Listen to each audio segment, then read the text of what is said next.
I'm really sorry, everything goes wrong. I start over. Good luck. Don't worry, I think it's me. It's my fault. Everything has gone wrong today. Oh no, it's okay, it's okay. But at the end, you'll see it will work.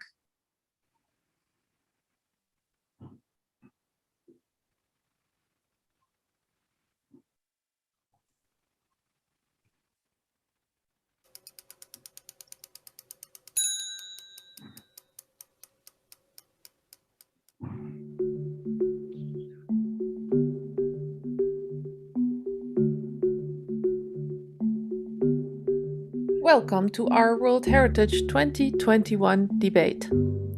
2021 debate is a year of events focused on protection, conservation, and management of World Heritage. We want to uncover untold stories to broaden our views on heritage practices and future perspectives. Knowledge gathered this year will be published in 2022 on the occasion of the 50th anniversary of the Convention.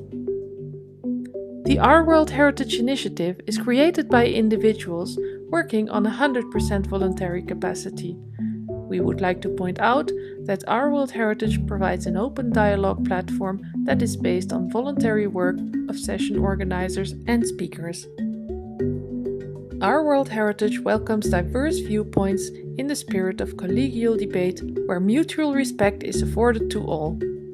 Please note that the expressed views do not necessarily reflect the official position of Our World Heritage. We thank today's speakers for telling their stories, and we thank you, the listeners, for your kind interest and questions. If you want to remain up to date on our activities, you can follow our social media. We maintain channels in multiple languages to break through the language barriers and connect to local communities. You will find all links on our website, ourworldheritage.org. Thank you for being with us today, and we wish you a very fruitful event.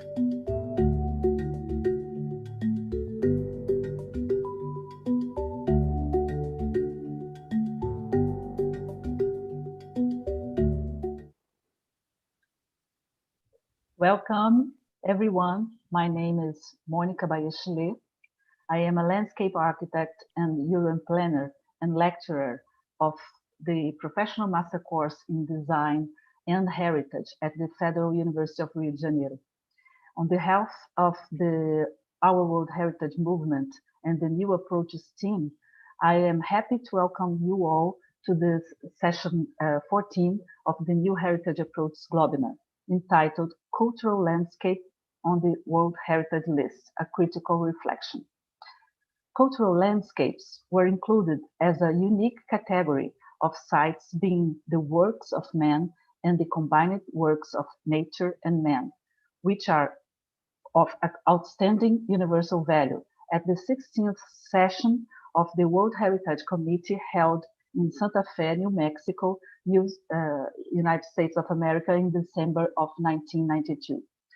Next year, we will celebrate 30 years of the cultural landscapes in the World Heritage Operational Guidelines.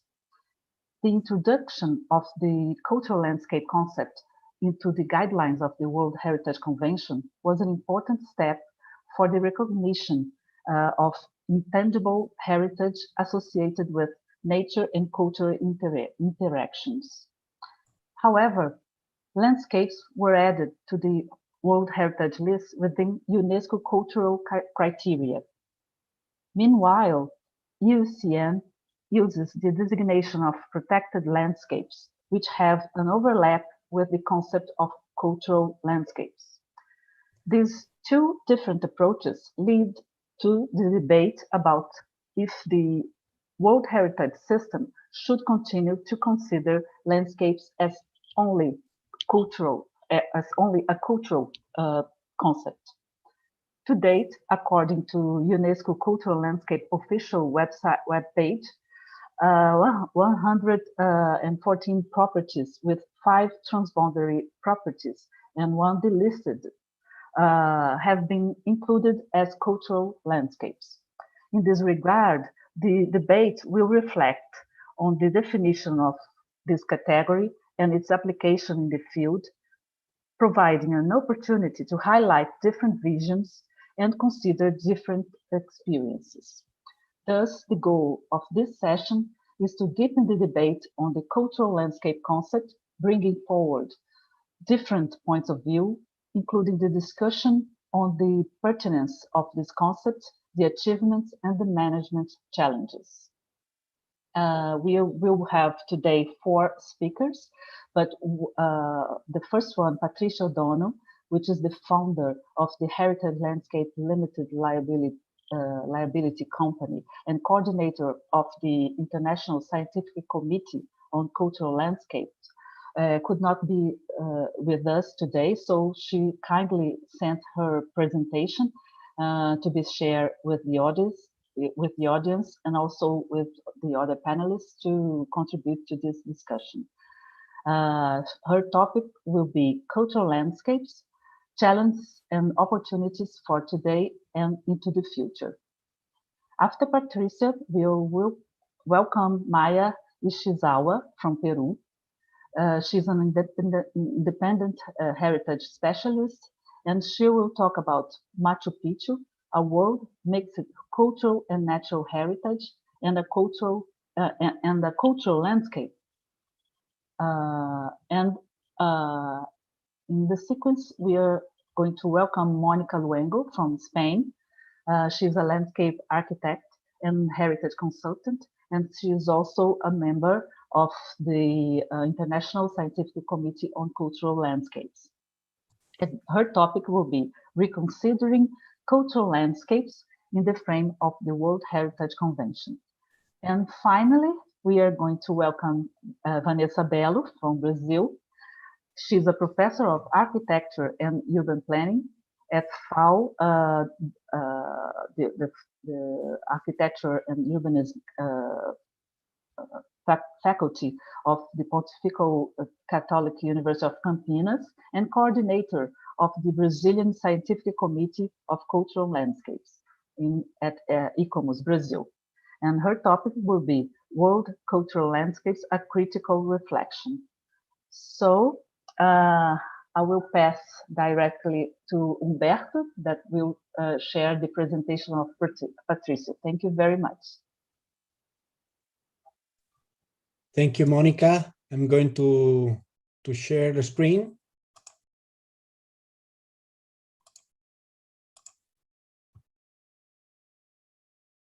Can you see now?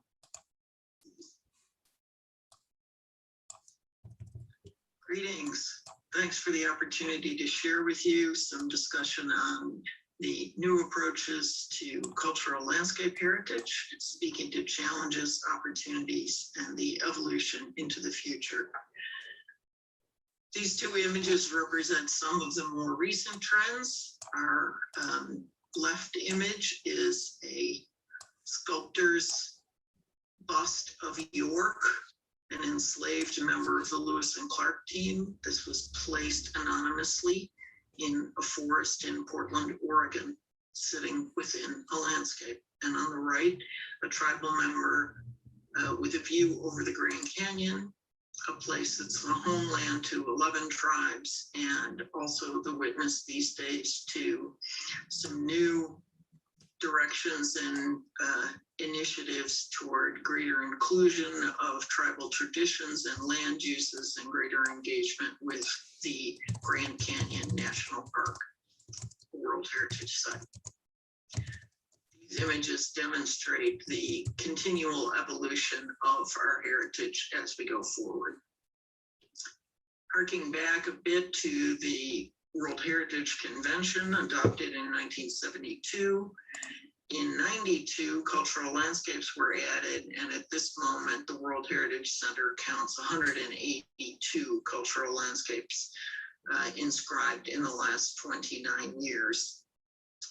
The convention, Article 5, speaks to the issue of cultural and natural heritage given a function in the life of community.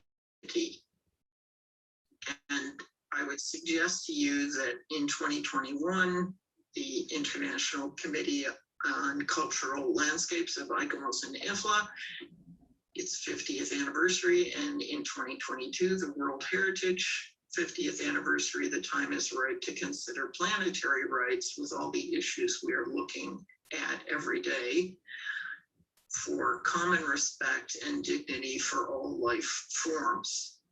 It's my opinion that humanity requires repositioning as dependent part of all life, fostering protection and respect. Updated framing of local needs and aspirations comes forward in this global context. Planetary happiness and well-being rely on fully integrating nature and culture for the next 50 years. And there's a rising importance of cultural landscapes, the combined works of humanity and nature, as our UN Biodiversity Summit in September stated 75% of the Earth's terrestrial surface is deeply altered by humanity. Some of that work of human shaping, yielding valued cultural landscapes that need to be more resilient and helpful in the future facing our challenges. So I think the next thing to say is if cultural landscapes are a platform for planetary rights, the foundation of the UNESCO Constitution in World War II brings us from democratic principles to mutual understanding, which is about the shared heritage of places being brought forward in mutual respect.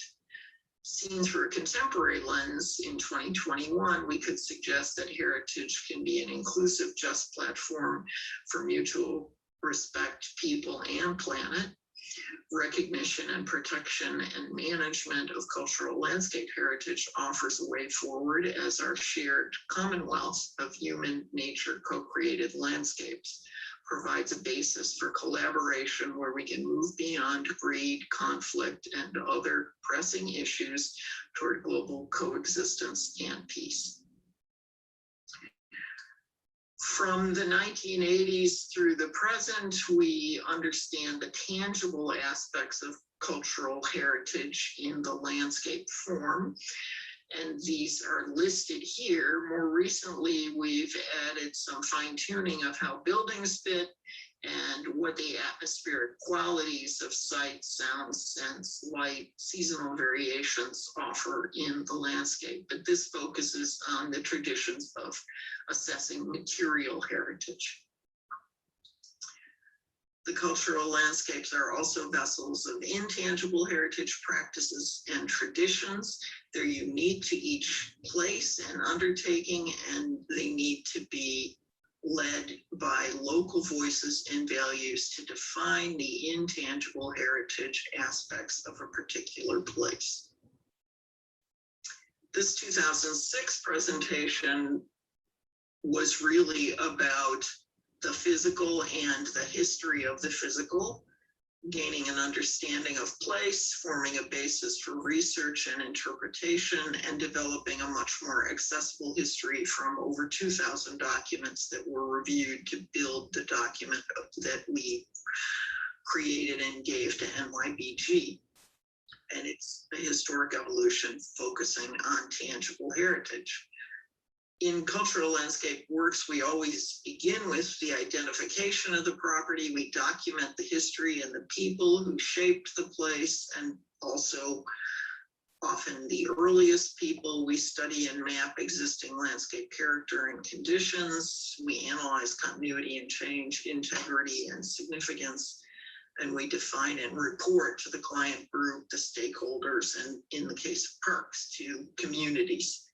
Sometimes those investigations also address the earliest cultural traces, the uses with mounting public surveys, the intangible values, the stories, always improve physical access for universal accessibility, set forth preservation directions, and recommend ongoing management.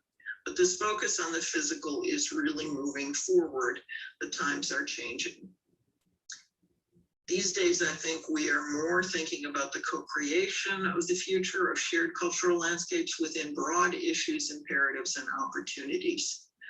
This is a diagram I just created to kind of get my hands around these multiple issues. I think they are sustainable economy, environment, and society within culture, climate change action, intergenerational inclusion and transfer, place values, responsibility and commitment, integrated biocultural diversity. With that, looking at sustainability first, let's recognize the three pillars, sit within culture as an overlay, and that heritage is a sustaining element for contemporary life. If we go forward, this becomes a diagram of assets, which have value in and of themselves, rather than calling them resources, which can be exploited and taken for other supposedly appropriate uses. In the case of Planting Fields Cultural Landscape Report, we looked at multiple values, restoring the design, but also expanding the important horticultural collections, uplifting the ecology and the scenery, particularly for migratory birds and pollinators, enhancing the visitor experience and learning, and pursuing the service functions so that with constantly reduced staff, they could do a better job of maintaining. We positioned the work within these 5 UN Sustainable Goals. So if we look at enhanced biocultural diversity, we have biological diversity, we have cultural diversity. There is an overlap. On the biological side, we have natural habitats and human-shaped habitats. On the cultural side, tangible heritage and intangible heritage. Taken together, the diagram is not truly symmetrical. Human-shaped habitats have overtaken those of nature. Tangible heritage is much better recorded and understood than intangible, but we still have this culture and nature entangled and inseparable in a bioculturally diverse diagram. If we look at local climate action, cultural landscapes offer an opportunity for resilience and recovery. Turning to the project drawdown, science-based ecosystems restoration and protection to recover climate is key. Note that their scientific work indicates fully a quarter of the greenhouse gas emissions worldwide annually can be accrued to farming. So this whole approach, farming our way out of the climate crisis, is an important one, but it will shift practices if undertaken at large scale, and cultural landscapes will evolve with strict conservation no longer working effectively. So the management of change is one thing, but the response to integrated problems is what's really being pushed forward. If we move to the notion of place, values, and responsibility, let us take the example of Jackson Park, a recent project in our office where entangled culture and nature and homestead design and habitat integration went forward in a collaborative project. The 1895 plan guided the design. It was approved by the Illinois Historic Preservation Office, and we planted a huge number of plants in 74 distinct communities and 10 ecosystems types in water and on land, created 10,000 linear feet of pathways to link again to the community much more effectively, and the outcome is welcoming, safer, more inclusive, resilient Lakeshore Public Park. Again, we highlighted the aspects of the SDGs that were relevant here. Note that the COVID pandemic has given us a clear message that quality public spaces and urban biodiversity must increase for communities to prosper as healthy, just settlements in a bioculturally diverse group of places that we continually care for. So moving to the intergenerational inclusion and transfer, the issue here is how the shared assets can be valued by generations coming forward and how they can be understood and incorporated into daily lives. In the Ifugao region, they have mounted a traditional school integrating landscape where a number of the children of the terraces learn traditional ways. They also eat the traditional foods grown cooperatively, shall we say, the yams and the rice on the terraces. And the last case, beyond World Heritage, the Zanzibar National Spatial Development Strategy is enabling transformation that understands and accepts and honors heritage while it looks at the threads of people, growth, investment, and environment on a foundation of land and seascapes, integrating the cultural assets of Zanzibar and Pemba Islands.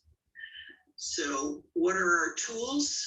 Essentially, we have good governance, community empowerment, not simply consultation, knowledge, traditions, and innovations, regulation, customs and law, finance, and economic health.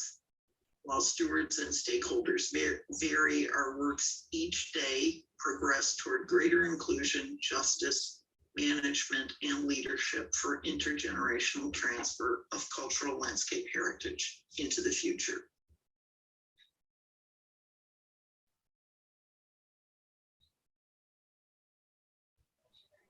Thank you very much, Patricia. Please, Humberto, you can stop the video now. I will pass the floor to Maya, and I just want to thank you very much, Patricia, to kindly share with us her experience in this video. So please, Maya, the floor is yours. Yes, hello. Thank you, Monica. Thank you for the invitation to this panel. I will try to share my screen. Wait a second, please. Is it okay? Yes? Yes. Yes, okay. Everything. Okay. Fine. So good evening to everyone. I'm very glad to be part of this panel to talk about cultural landscapes in the World Heritage. I will talk to you today about one of the most inspiring heritage places for me personally. So Machu Picchu, meaning All Mountain, is one of the most emblematic World Heritage sites and very rich in biological diversity and archaeological heritage, as well as very illustrative of issues related to heritage management. Today, I would like to discuss with you about a conceptual issue that relates to the inscription of Machu Picchu as a world mixed cultural and natural heritage property and the consequences of this in its management, considering that Machu Picchu could also be understood as a cultural landscape. Just to clarify, I'm not promoting a renomination of Machu Picchu, but it's just to have this discussion at the conceptual level. So this example helps us to reflect on the positive impacts of the cultural landscapes categories, but also to think about their implementation in the management of specific heritage places in their particular context. So before talking about the specific case, I would like to recall some basic knowledge about the World Heritage Convention, which influences in the understanding of Machu Picchu as either a mixed site or a cultural landscape. The World Heritage Convention is a unique legal instrument that brings together the concerns over cultural and natural heritage protection, bringing about possibilities for a category such as cultural landscapes to emerge.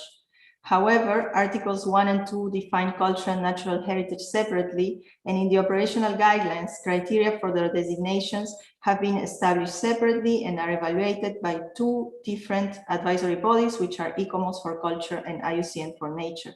Mixed sites are those that fulfill at least one criterion for cultural heritage and one for natural heritage. And cultural landscapes were included in 1992.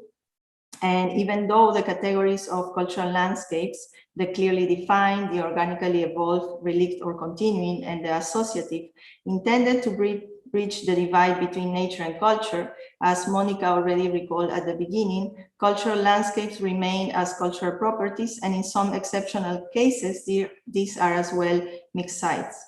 Furthermore, these categories provided a stronger link with the Convention for the Safeguarding of Intangible Cultural Heritage, which protects practices that are sometimes instrumental for the maintenance of World Heritage cultural landscapes, as well as synergies with the Global Important Heritage Systems, or FAO, and enable the strengthening of linkages with the Convention on Biological Diversity.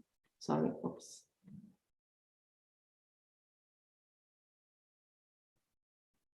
I'm sorry, I went back, okay. So in this context, it is important to recall the concept of outstanding universal value, or OUV, because every place could be described as a cultural landscape. However, not all necessarily fulfill the OUV criteria, namely that the significance of the cultural landscape in question is so exceptional that transcends national boundaries and is of common importance for present and future generations. But what is the difference between a mixed property and a cultural landscape in the context of World Heritage? So basically, the mixed property recognizes both the outstanding natural and cultural values of a property individually evaluated separately.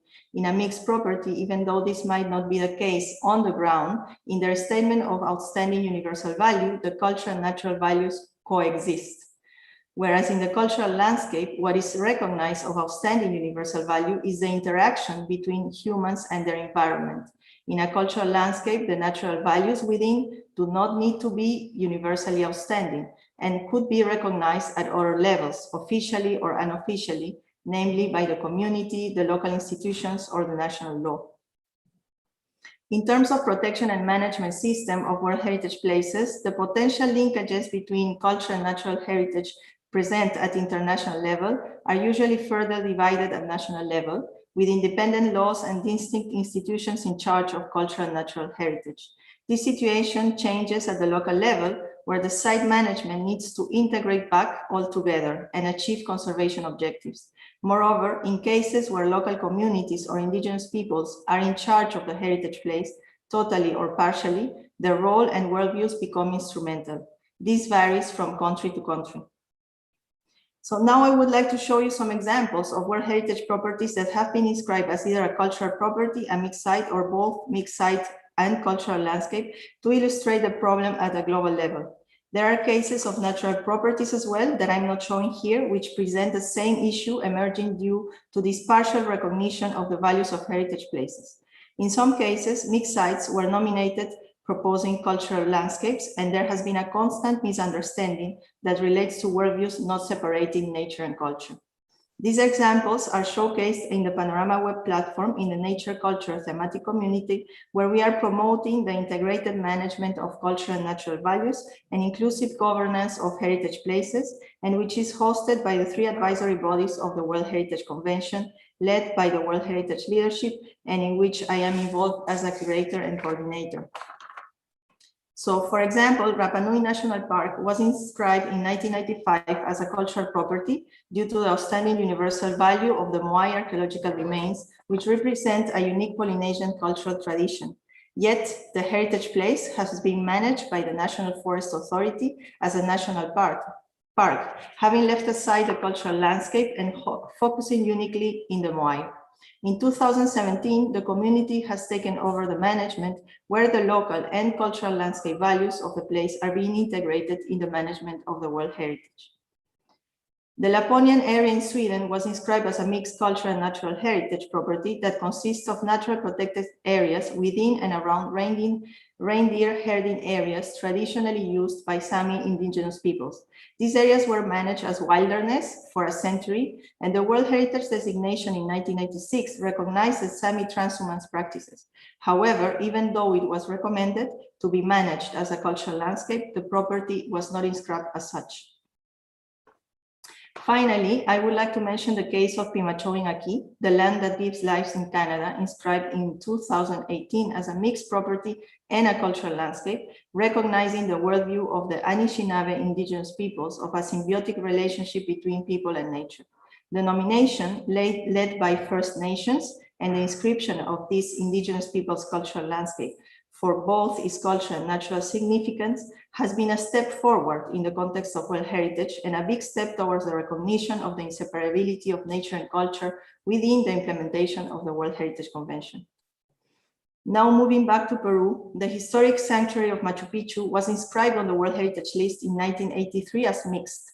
In their evaluation of this nomination, both ICOMOS and IUCN mentioned the landscape value of this heritage place, but in the 80s, the categories of cultural landscapes were not yet integrated in the operational guidelines.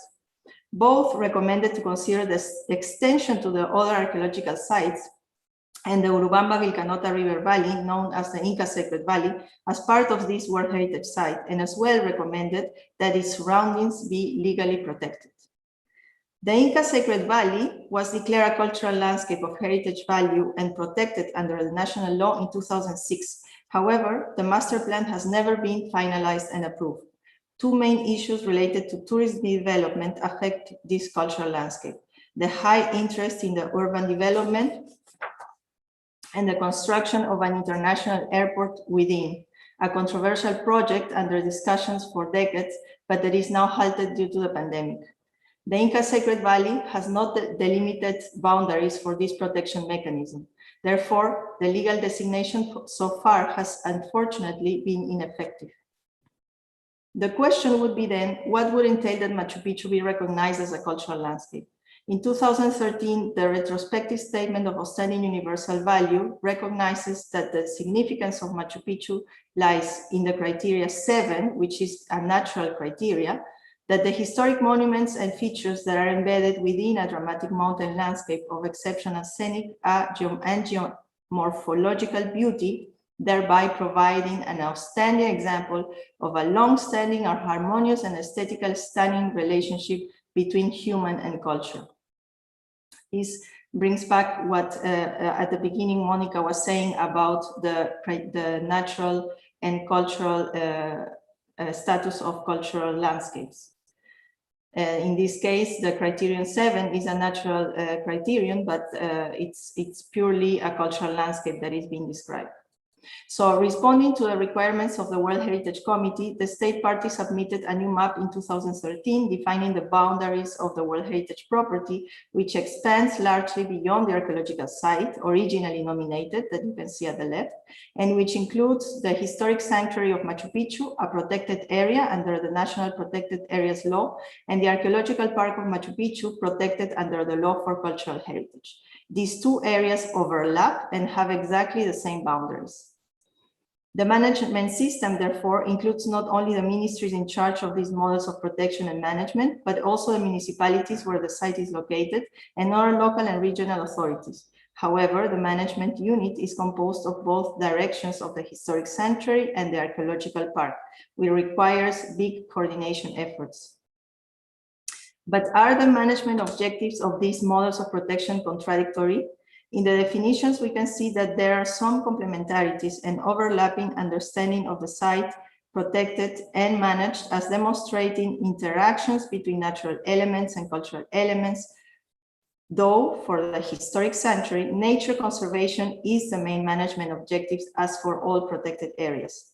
However, these two models could potentially constitute one joint model of protection and management that, due to the administrative division, demands for two designations and which could eventually focus on the cultural landscape. In the case of Machu Picchu, the protected area has priority as the Ministry of Environment in charge has a larger mandate and more resources, giving cultural heritage a secondary role, even though it is the main attraction of the site. The protected area wins in a way to the archaeological park, and this can be seen in the management plans. This inevitable has consequences in the decision-making affecting the conservation of the World Heritage Site. An interesting point is that in the field of protected areas, IUCN Category 5 also refers to interactions of nature and people, and a study published by IUCN in 2013 identifies overlaps and synergies between World Heritage cultural landscapes and protected areas. More exploration on these synergies was called upon. This would mean, for the case of Machu Picchu, to work on integrated management of cultural and natural heritage to recognize It recognizes it as a relict and associative cultural landscape where spiritual values would also be considered and included in the management strategy, and to address heritage management beyond the World Heritage and national legal boundaries.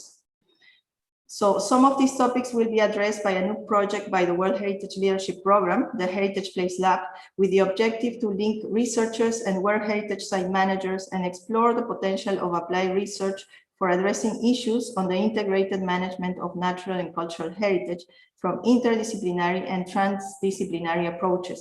We are currently calling for research practice teams, and the deadline for application is still in June 30. Finally, I would like to finish this presentation with some further thoughts in relation to Machu Picchu, the cultural landscapes I mentioned, and all cultural landscapes in general. It is necessary to apply people-centered and right-based approaches to the process of designation, protection, and management of heritage places so that the cultural landscapes, namely interactions of communities and nature, can be acknowledged and recognized as in Pimachou aquí. To look cultural landscapes beyond World Heritage and assess national laws on cultural landscapes protection, recognition, identification, and possible designation. As in the case of Peru, there are laws and there are models, but the application remains inadequate. How could this be enhanced? To recognize the major role that cultural landscapes have to play in climate action and territorial planning, in conjunction with the UN Decade on Ecosystem Restoration that just started for food security, ecosystems, and society's health. And to consider a cultural landscape approach to heritage places conservation, where the understanding of nature-culture interactions are priorities in the management objectives. Thank you very much for your attention. Thank you very much, Maya, for this insightful and informative presentation. I will pass to Monica, our next speaker. Hello, good afternoon for me to everybody. So pleased to be with you. I'll try to share my screen. Let's see if I do. Are you able to see it? Do you see my screen? Yes, perfectly. Thank you, Perfect. Monica. So thank you very much, and for the opportunity to have this discussion and this debate around cultural landscapes, which I think is a never-ending debate that is constantly updating. There is no doubt about the usefulness of the cultural landscape concept for the inscription of new sites. This was in 1992, opening the door to alleviate the existing imbalance in the list. Cultural landscapes bridge the gap between nature and culture, one of the pillars of the spirit of the convention. It is not only a coincidence that in this same year, 1992, the celebration of the first Earth Summit in Rio de Janeiro marked a new way of thinking on human beings and their environment, linking culture and nature with a vision of sustainable development. The same year, cultural landscapes entered in the frame of the World Heritage Convention, marking a new way of linking culture, nature, sustainable development with a vision of heritage. However, the richness and complexity of the concept, as well as the difficulties posed by its management and conservation, and the sometimes contradictions it entailed in different cultural contexts, were the subject of discussion from the very first moment, trying to solve some of the paradoxes it presents. After 114 sites included as cultural landscapes, and according to new shifts in the heritage paradigm, it could be useful to rethink or redefine this typology, not only to accommodate many sites that are not yet represented in the list and that contribute to the global strategy, but also to incorporate new visions, such as, for example, right-based approach or gender approach. Next year, we will be celebrating, we will be celebrating 30 years of the cultural landscape concept in the operational guidelines, and 20 years of the most interesting international workshop in Ferrara, on the challenges of cultural landscapes conservation that had as a result this wonderful publication, World Heritage Papers number 7. And it's somehow amazing that the conclusions of this workshop remain incredibly modern and very similar to what we could say today. I do recommend these conclusions with the vision, a final vision, that they saw for the next 10 years and see how little have we advanced regarding cultural landscapes and World Heritage. Cultural landscapes represent not only a typology in terms of the World Heritage List for me, but are at the crossroads of the 4 main UNESCO lines: the 1972 World Heritage Convention, the 2001 UNESCO Declaration on Cultural Diversity, the 2003 Convention for the Safeguarding of the Intangible Cultural Heritage, the Man and the Biosphere Program, and together the 1992 Convention of Biological Diversity, the very well-known CBD, and the UNESCO initiatives have also resulted in the UNESCO CBD Joint Program on Biological and Cultural Diversity. All of these initiatives, strategies, declarations, and conventions are portrayed in cultural landscapes that thus represent the new paradigm of a dynamic heritage, and heritage understood in its broadest sense as both a product and a process, which provides societies with a wealth of resources that are inherited from the past, created in the present, and bestowed for the benefit of future generations. Over the past 10 years, a number of challenges have emerged, referring to A, nominations, evaluations, and inscriptions. As you may see, I am working very much in the frame of the World Heritage Convention and the World Heritage List. As regards to nominations, evaluations, and inscriptions, we could say that there are a number of challenges.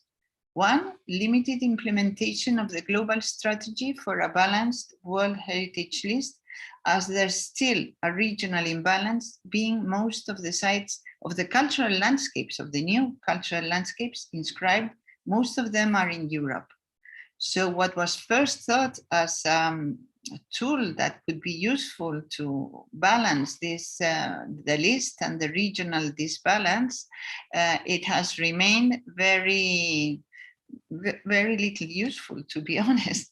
Two, the lack of expertise, we could say, I don't know, methodology in many countries in relation to UNESCO cultural landscapes methodology. This is directly in relation with the diverse cultural land context, because there are different perspectives on landscape, especially with indigenous communities that do not consider landscape as something apart from them, something to conserve, but mostly consider landscapes and themselves as only one being. Third, the complexity of denominations that are not easily associated with a predetermined typology. Not easy, for example, as a bridge, a canal, a tower, a church, a Roman ruin, but many of the nominations for cultural landscapes are underpinned by different themes intertwined. So it's quite difficult to make evaluations. Fourth, there is a lack of coordination with other designation systems. For example, IUCN Category 5 protected areas, or FAO GIHS, the globally important heritage systems, or the UNESCO Biosphere Reserve Networks, or even the Ramsar Convention. 5, there are still separate evaluations from ICOMOS and IUCN, even if there is a current connecting practice project. That means that ICOMOS and IUCN are working on improving the integrated consideration and management of natural and cultural values and attributes. There's still a huge gap to bridge.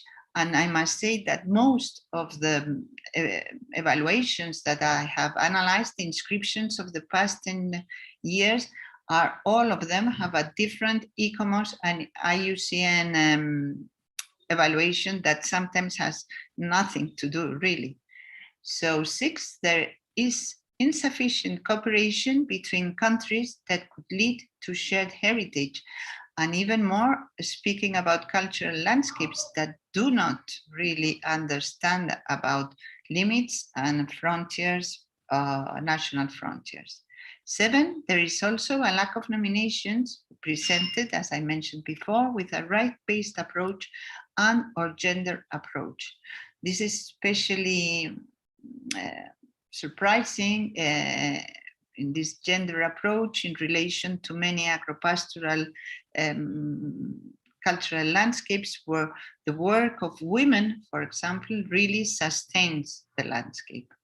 And 8, there's the extending the concept of cultural landscapes to include other landscapes more than rural, to cityscapes, for example, or seascapes.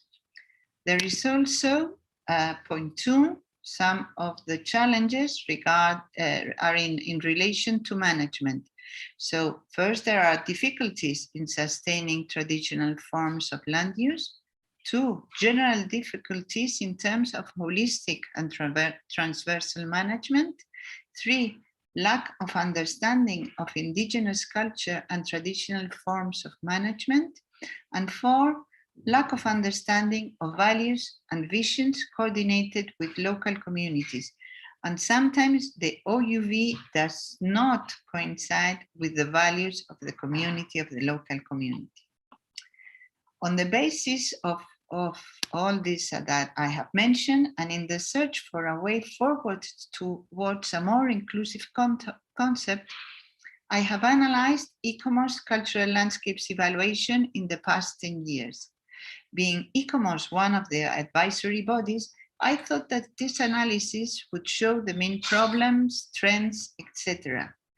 The analysis has been done with evaluations of inscribed sites on the list that are available on the UNESCO webpage, but I have not included those of nominations that were recommended for not inscription and that have been withdrawn.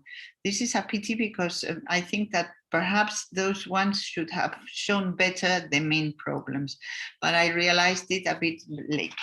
So particularly useful have been, in this sense, nominations that were referred or deferred and returned afterwards successfully to be inscribed. So we are able to follow the process. Different kinds of cultural landscapes have been inscribed in these past 20 years, mainly related to agropastoral or fishing activities. I'm only mentioning some of them, not all of them, such as the honey rice terraces or the Lake District.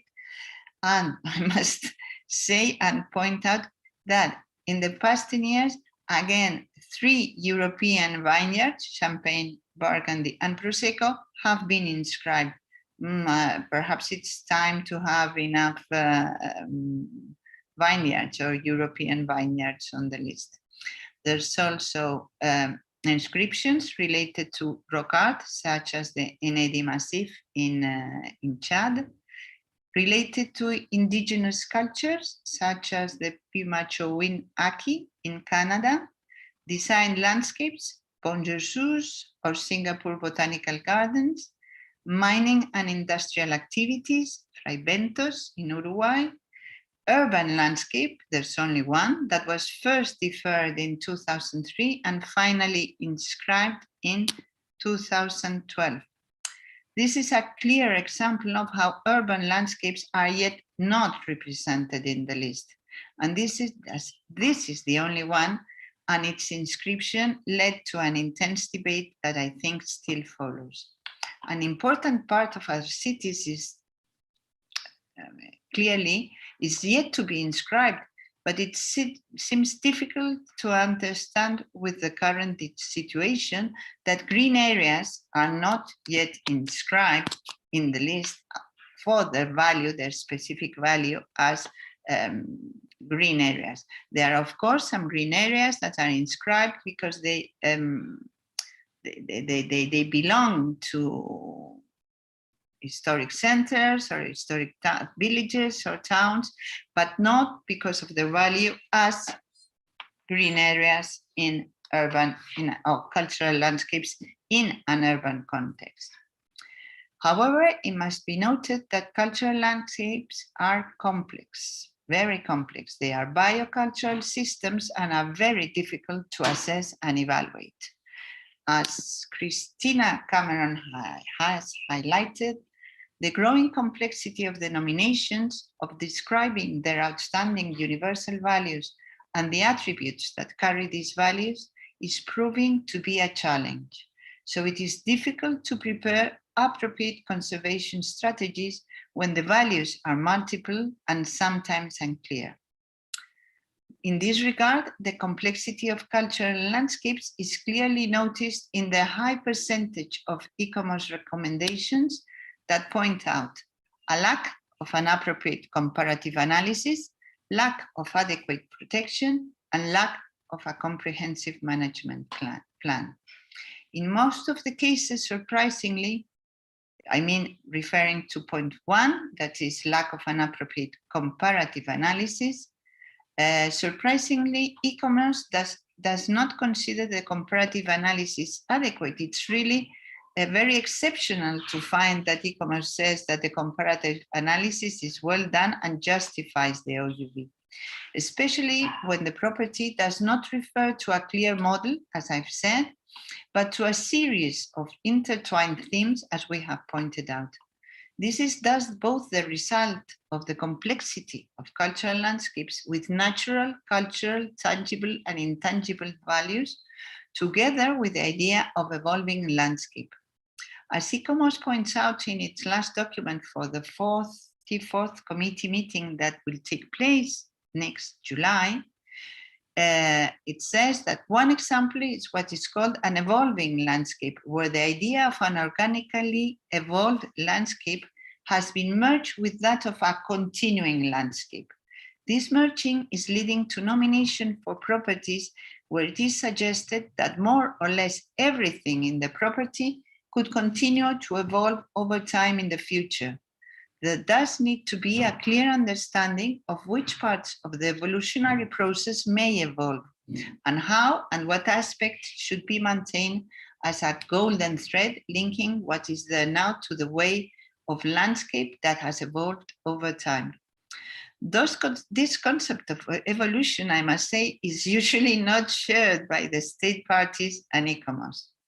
Other conflict, for example, is derived from urban cultural landscapes, such as was the case, as I mentioned, of Rio de Janeiro, inscription that was deferred and finally inscribed, but with a long debate. While evaluating the comparative analysis, ICOMOS examines the methodology used by state parties and the relevance of the examples against a set of parameters. Comparisons with the nominated property should be drawn with sites expressing the same values and within a defined geocultural area. Therefore, the values need to be clearly defined, but again, we return to complexity and all these intertwined themes. Comparisons should be drawn with similar properties already inscribed on the World Heritage List, but this is very easy when the element or the model is paradigmatic, but not when we find examples where there are several values mixed. But how to define these examples when the value is not a single specific theme, but the case of several of them linked together? This happened, for example, with Mainman. This is Pimachu Winnan, I think, but this Mainman, a landscape of transhumance and troglodytic caves that was first referred in 2013 and whose first comparative analysis was not considered adequate. And then finally accepted, as you may see, the different values or themes, an agropastoral landscape, 1, in a dry desert environment, 2, and reflecting a three-phased approach involving the movement of people, 3, that's transhumance, to different settlement areas, one of which is cave dwellings, 4 themes. So we have 4 themes, and it's really difficult to find exactly the same themes to be comparable to this complex site. So it is sometimes very, very difficult to find similar examples. So again, the complexity of cultural landscapes makes very difficult the comparative analysis for the commons. Perhaps I'm suggesting there should be a different approach to this comparative analysis, understanding the complexity of cultural landscapes. Then the second point is the legal protection of cultural landscapes in accordance with the requirements for listing as a World Heritage Site. They present a challenge of significant proportions to the legal system and to the law generally. This is because the protective regime must preserve and facilitate the dynamism of the interaction between nature and man that is reflected in the cultural landscapes. To protect this evolving character would mean somehow to freeze it to a certain stage and would mean no more being a living landscape. So a legal protection that must keep this dynamism and must also ensure participation by the community is also quite difficult and is generally not always not approved by ICOMOS in its evaluations. And three, the objective of ICOMOS is the conservation. Sorry, I don't know what has happened. The objective of ICOMOS is the conservation and long-term protection and presentation of cultural heritage. This is another point. Generally, interpretation of the site is not generally accepted in the ICOMOS evaluations. But here we see again, is the evaluation or the interpretation of this site should be in accordance with the OUV or as ICOMOS evaluates, or should it be more in relation to the local community values? This is very difficult. Sometimes it must occur that this outstanding universal value does not coincide with the indigenous community values. This happened, for example, in the Pimacho Win, Aki, a cultural landscape and mixed site that was first deferred for nomination and then inscribed after also a referred recommendation, where the First Nations perspective did not totally agree with the OUV as resulted in actions to ensure effective governance and management of the nominated property. So as to conclusions and recommendations, it should be noted that ICOMOS evaluations are a good source for examining some of the problems arising in relation to cultural landscapes and world heritage. And two, most of the evaluations reflect the main problems that have been highlighted and that drive us to a redefinition of cultural landscapes in this frame of the World Heritage Convention. So thank you very much. I'm sorry, I missed some slide was missed. Thank you. Thank you. Thank you very much, Monica, for this very insightful and very informative presentation with all the recommendations that you gave us. It was very, very interesting, and I look forward to the debate. But we are now welcoming Vanessa Bello, which is our last speaker of today. And sorry, I was without the video. We are going to welcome Vanessa Bello. She's from Brazil, and she will talk in Portuguese. So I kindly ask you to click on the globe on the right-hand side of your screen to choose the language that you prefer, English or Portuguese, okay? And welcome, Vanessa. She'll right now talk about our world cultural landscapes, a critical reflection. Thank you, Mônica. Estão me ouvindo bem? Eu vou compartilhar a tela.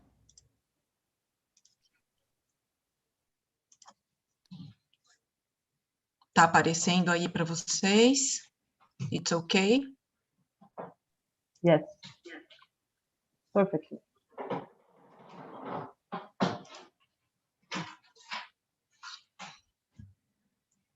Bom, eu vou apresentar aqui para vocês um trabalho que eu venho desenvolvendo desde 2010, no doutorado, onde eu fiz um balanço dos primeiros 20 anos da categoria Paisagem Cultural na Unesco.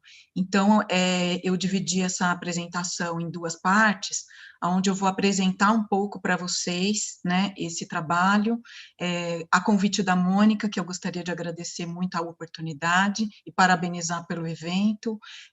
Eu fiz aí um balanço, agora completando esses últimos 7 anos até 2019, que é o que tem disponível, né, da listagem das paisagens culturais no site do Comitê do Patrimônio Mundial da Unesco. E depois eu vou tecer algumas considerações sobre o que a Unesco vem praticando, né, em relação às paisagens culturais. O primeiro quadro, né, é a informação disponível no site. Então, eu estou trabalhando já há 10 anos, analisando essas paisagens ali pelo site, e o site, ele aponta 171 paisagens, né, porém, a gente tem aí dúvidas em relação a esse número e aos bens que estão listados, né, então essa é a primeira questão que a gente pode apontar aí, né. A apresentação da Patrícia, agora a primeira apresentação, ela colocou 182 paisagens, né. Essas paisagens, então, a Unesco, a convenção, ela divide muito claramente os patrimônios naturais e culturais em 3 categorias dentro de cada uma dessas categorias maiores. Então, são monumentos, conjuntos e sítios, e os sítios mistos são aqueles que misturam critérios e também categorias dos dois, né? A paisagem cultural, quando ela surge, ela não substitui a categoria sítio misto, né? Ela é considerada uma tipologia dentro do cultural, embora na paisagem cultural a gente tenha sítios mistos e tenha, inclusive agora, recentemente, alguns sítios naturais migrando para essa categoria. Esse balanço, ele está organizado, né, essa análise, em 2 grupos. Então, um primeiro grupo dos primeiros 20 anos, então, de 1992 a 2012, e um segundo grupo, 2013 e 2019, que é a data da última disponibilidade de dados no site da Unesco. A lista do patrimônio mundial, de uma maneira geral, se concentra muito no patrimônio da Europa, né, europeu, e nas paisagens culturais, embora ela abra um leque de diversidade do patrimônio mundial, abrigando sítios na Europa, fora da Europa, na Ásia, na África e na América Latina, ainda a concentração de bens culturais na Europa é muito grande, como vocês podem ver os números aí, né? Uma primeira questão que a gente verifica analisando a lista, né, e eu analisei todas as paisagens disponíveis no site, no primeiro balanço, até 2012, dos primeiros 20 anos, a gente teve 85 paisagens listadas. Dresden, na Alemanha, foi retirado da lista, então nós temos 84. E agora, nesses últimos 7 anos, até 2019, mais 102 paisagens, né? Então, totaliza 186, né?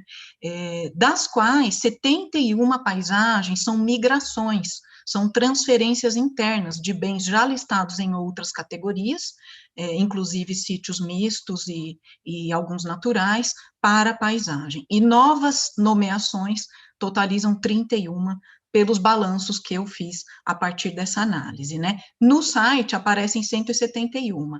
E aí eu constatei que 15 paisagens que estavam no balanço que eu fiz e publiquei em 2013, desapareceram da listagem, né? Então, essa é uma questão que a gente pode chamar atenção para o Comitê do Patrimônio Mundial, em relação à segurança dos dados e do que está sendo colocado através do site, que é um documento oficial também da própria instituição. Aí, nós analisamos também os critérios, né? Um balanço dos critérios que mais aparecem como identificados nessas paisagens.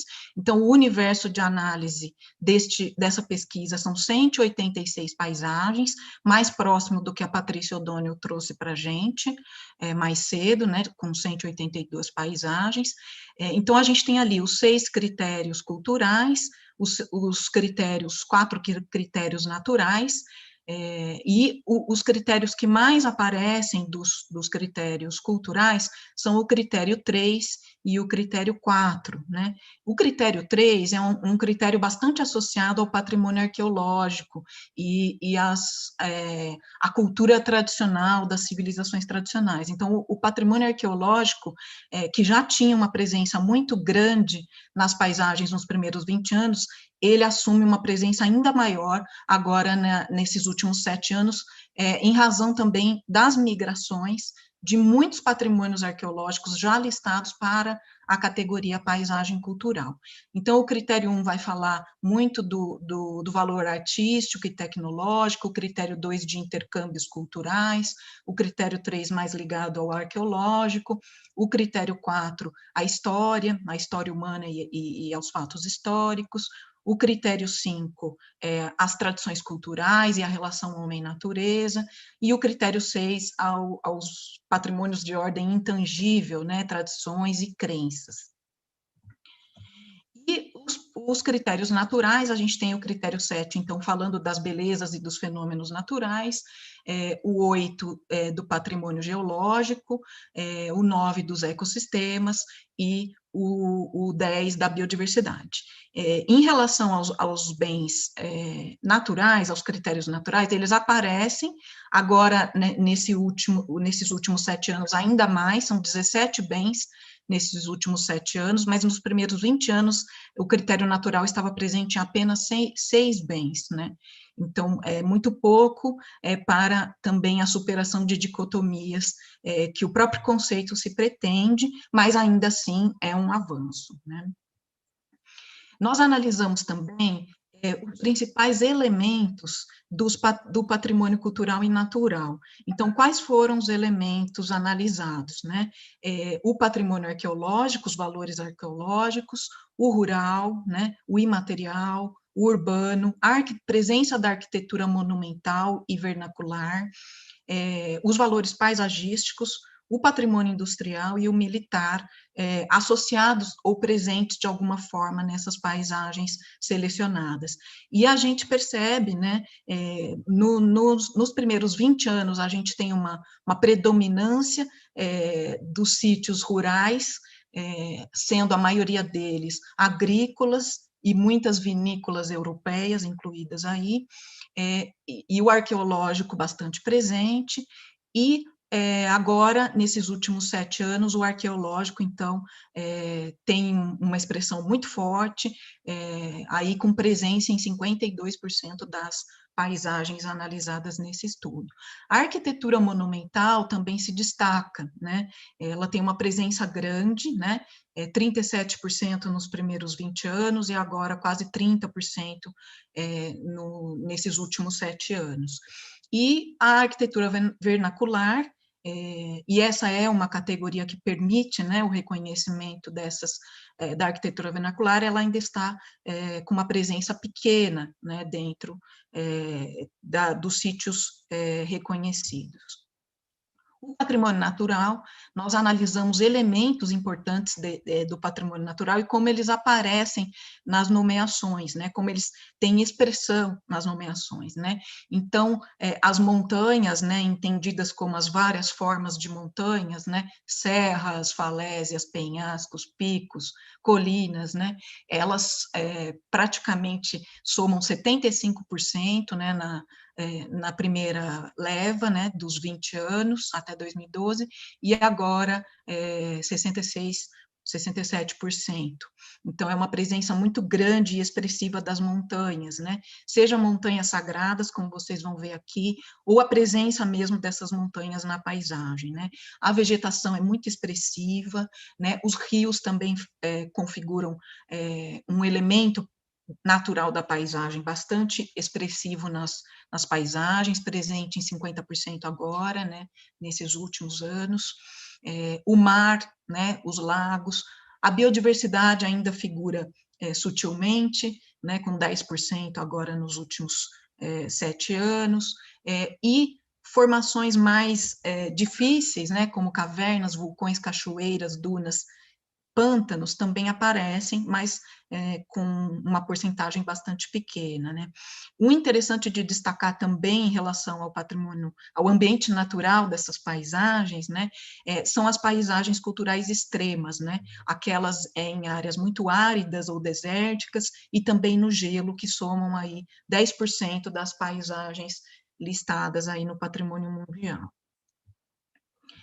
A definição que a Unesco trabalha, clássica, né, de paisagem cultural, ela ressalta muito nos documentos iniciais o conceito do Karlsauer, né, e muito a relação homem-natureza, né. E uma questão que eu também chamo a atenção aqui para a nossa reflexão é a necessidade de uma atualização conceitual, destacando mais os valores imateriais associados, e eles aparecem bastante nas paisagens listadas, né, nessas 186 paisagens listadas. A Unesco, ela define, né, subcategorias, né, ou tipologias para essas paisagens, né, então são as paisagens que eles chamam de claramente definidas, aquelas projetadas pelo homem, né, as paisagens evoluídas organicamente, que são as paisagens relíquia e as contínuas, e as paisagens associativas. Então, analisando também os dados, né, dos primeiros 20 anos e agora dos últimos 7, a gente tem uma presença bastante grande das paisagens contínuas, mas as paisagens relíquia aparecendo bastante, né, em relação, sobretudo, aos primeiros 20 anos, né. As paisagens associativas aparecem, mas ainda com pouca expressão, e as claramente definidas são raras, mas elas existem. Peter Fowler fez, né, um balanço dessas paisagens nos primeiros 10 anos, né, eram 30 paisagens nos primeiros 10 anos, e ele apontava já naquele estudo a presença de paisagens em outras categorias. E nos estudos que eu tenho realizado, tenho também percebido a presença de paisagens ainda não agregadas ou migradas para a paisagem cultural, embora muitas migrações já estejam acontecendo a partir de 2010, sobretudo. Aí aqui para ilustrar, né, uma pequena viagem aí pelas paisagens mundiais, então, o que a Unesco tem valorado, reconhecido como paisagens claramente definidas, né? Jardins reais, né, jardins botânicos, Sintra, né, que é uma quinta, né, uma paisagem projetada. Então, são as paisagens com intenção de projeto, né, aquelas projetadas sobretudo por arquitetos ou paisagistas, né.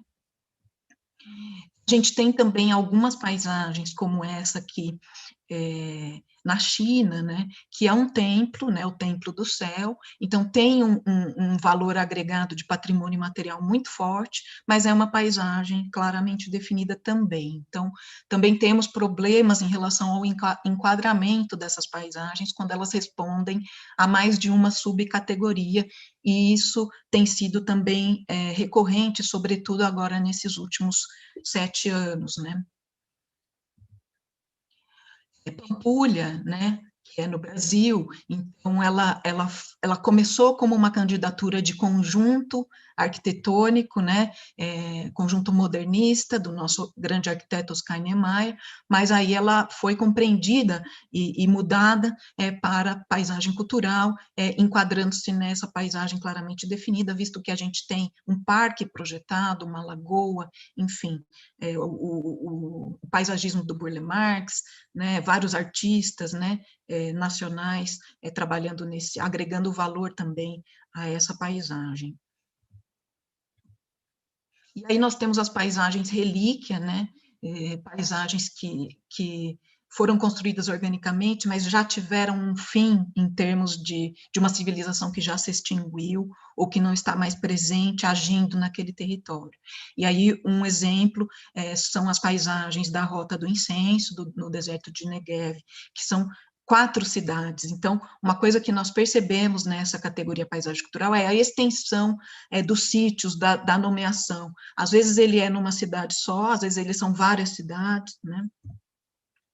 Nós temos aqui, recentemente, migrado para a categoria paisagem cultural, essa paisagem das linhas e geoglifos, né, no Peru. Então, assim, é bastante interessante, né, a gente observar também essas migrações.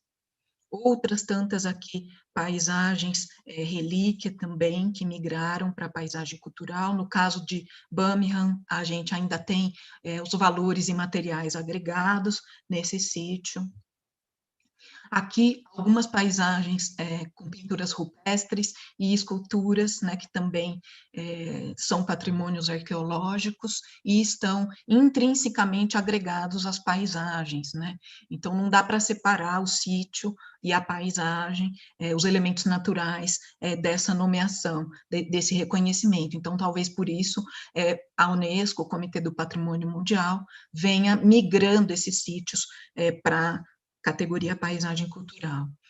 Aqui a gente tem outras paisagens, né? Então, Machu Picchu consta já na lista de paisagens culturais disponível no site. A gente tem esse núcleo neolítico em Orcadas, no Reino Unido, né, que vocês estão vendo aí, que tem o patrimônio rural, né, a atividade rural no sítio arqueológico. Então, isso é uma coisa interessante, também uma paisagem que migrou agora nessa última leva, provavelmente reconhecendo as interações, né, entre um uso rural atual e também o patrimônio arqueológico. No caso de Machu Picchu, além do patrimônio arqueológico, como a nossa colega Maia nos apresentou, a gente tem os valores imateriais associados, né, a dimensão sagrada desse sítio até hoje para quem o visita, né.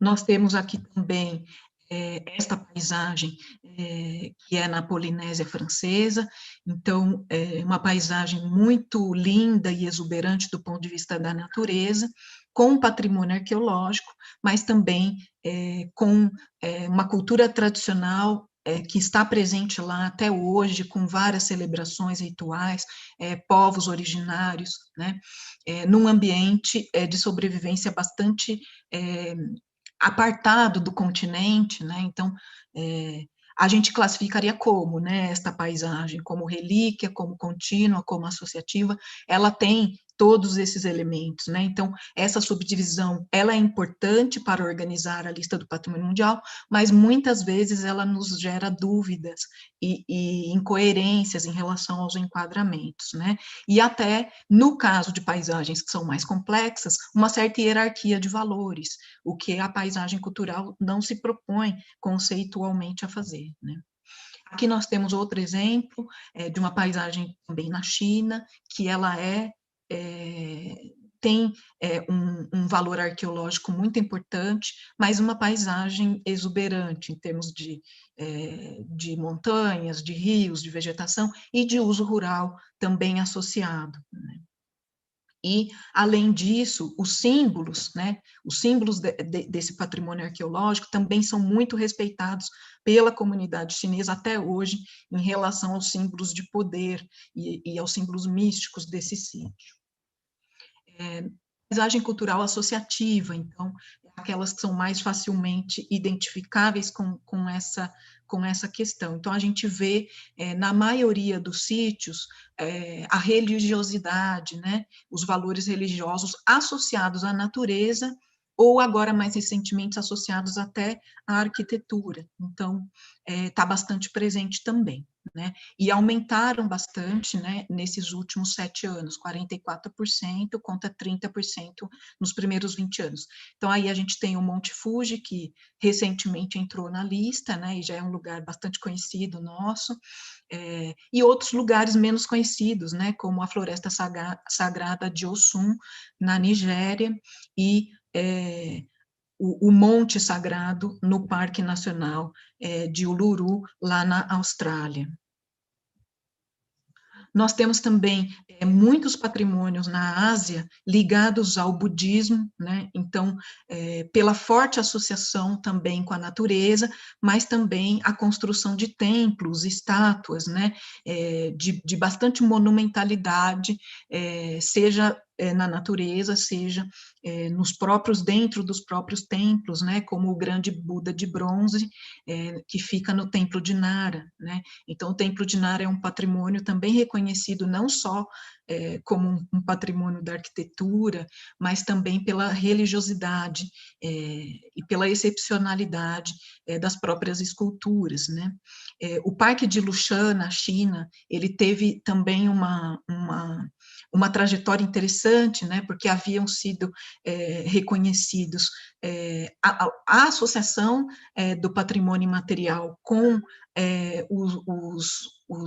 os templos que foram edificados, né, mas não exatamente com a natureza. E aí depois ele é transferido para a paisagem cultural, reconhecendo de maneira completa esse patrimônio. Então, a gente percebe que nas migrações há também um alargamento da compreensão dos valores que estão sendo reconhecidos nesses patrimônios que estão migrando para a paisagem cultural, o que é bastante positivo do ponto de vista do alargamento do conceito de patrimônio e também das formas de proteger, né? Outros exemplos aí pelo mundo, né, de patrimônios arqueológicos, também associados com o patrimônio intangível, né, então a gente tem ali na Coreia, né, temos ali em Mali, né, e temos também na República do Laos. Agora, para falar um pouco dessas paisagens contínuas, começando pelas rurais, né? Então, a gente tem 44% dessas paisagens, quase metade nos primeiros 20 anos, e agora 32%. Então, assim, o patrimônio rural, ele consegue encontrar espaço apenas aqui na paisagem cultural para o seu reconhecimento. Então, eu imagino que nos primeiros 20 anos havia um represamento muito grande de entrada desses patrimônios na lista do patrimônio mundial. Por isso, esse acúmulo, né, de uma certa predominância das paisagens rurais. E agora, com a migração de bastante sítio arqueológico nesses últimos 10 anos, a gente percebe, então, que as paisagens rurais diminuíram, né? Então, a gente tem aqui alguns exemplos na Palestina, Cinque Terre na Itália, que também são vinícolas, né? Temos aqui outras vinícolas europeias, né? Como aqui em Portugal, na Ilha do Pico Island, onde a gente tem a presença de um vulcão. Então, assim, são paisagens bastante excepcionais também do ponto de vista da natureza, né? Aqui nós temos alguns outros exemplos, né, na Áustria, na Suíça e também na França, de vinícolas europeias. Aqui nós temos recentemente o Piemonte, né, que entra em 2014, são lugares bastante conhecidos, né, na Europa e fora da Europa, que, enfim, conseguem a sua nomeação, o seu reconhecimento como patrimônios mundiais. E eu queria destacar também a extensão desses sítios rurais, né? Nós temos cerca de 40 quilômetros reconhecidos como patrimônio rural nessas nomeações. Aqui nós temos a Borgonha, a região da Borgonha, também bastante conhecida, que entra agora nessa segunda leva. Mas nós temos também outros patrimônios rurais importantes, né, como, por exemplo, os terraços de arroz nas cordilheiras filipinas, que vão retratar aí uma sofisticação de tecnologia em relação à agricultura e à irrigação, a dificuldade desse cultivo em áreas acidentadas, com montanhas, né. Nós temos aí a paisagem cultural do agave, no México, que vai produzir a tequila, e tudo que está associado a isso. Então, quando a gente está falando das paisagens rurais, nós estamos falando também de patrimônio imaterial e do saber fazer, né, em relação à produção de vinho, ou à produção de tequila, ou à produção que está sendo... E todas as celebrações que a gente tem também em relação a essas produções. Nós temos aqui também os vinhales em Cuba, né, onde a gente tem a plantação para a elaboração do charuto, do famoso charuto cubano. Então, a gente tem que sempre pensar, né, que quando a gente vê uma prática cultural, ela tem sempre um lugar, né, um lugar onde se planta, um lugar onde se faz, onde se colhe, onde se fazem as celebrações, né. Essa paisagem é muito interessante, ela foi nomeada recentemente em 2019, e ela é uma paisagem claramente definida, mas também ela é destacada como um lugar onde você tem essa prática contínua, até hoje, né, do treinamento de cavalos reais. Então, ela tem uma extensão enorme, né, e ela fica na República Tcheca. Nós temos aqui, né, Maiamand, que já foi também apresentado pela Mônica, onde a gente tem paisagens pastoris, né, e uma forma de habitação bastante inusitada, né, de arquitetura vernacular, enfim. Então, o modo... São várias questões associadas nessa paisagem, né, nas paisagens culturais. Elas são bastante complexas, né, então tem desde a moradia e as tradições de vida, até o lugar em si e o desenho, né, do homem alterando essa paisagem natural. Para falar um pouco dos elementos naturais, né, quando a gente fala de montanhas, a gente está falando de montanhas muito expressivas do ponto de vista plástico, né, cênico nessas paisagens. Então, aqui eu compartilho com vocês algumas delas, né, a exuberância dessas formas, né.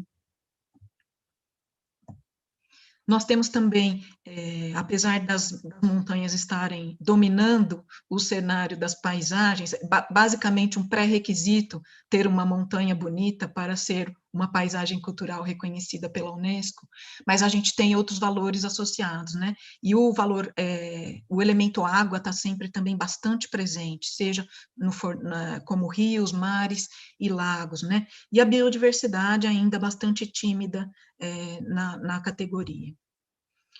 E temos esse sítio natural que migrou recentemente para a paisagem cultural, e aí eu fiquei me perguntando, né, por que eles estão migrando sítios naturais para a paisagem cultural? O que foi reconhecido de cultura nesses sítios, né? Porque aí eles mudariam para mistos, né? Enfim.